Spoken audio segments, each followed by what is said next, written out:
Hey, today's idiom is super useful. Let's break down what it means and how to use it in daily life. नमस्ते, आज का मुहावरा बहुत उपयोगी है। आइए जानें इसका क्या अर्थ है और इसे दैनिक जीवन में कैसे उपयोग करें। A lame duck, meaning a person or enterprise, often a business, that is not a success and that has to be helped.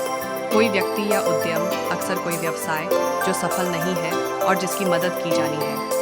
Now let's look at its usage. आइए इसके उपयोग पर नजर डालें। After losing the election, the president became a lame duck with little influence over new policies. चुनाव हारने के बाद राष्ट्रपति एक अपंग व्यक्ति बन गए तथा नई नीतियों पर उनका कोई प्रभाव नहीं रहा। That company's been a lame duck for years, barely surviving and falling behind competitors. वह कंपनी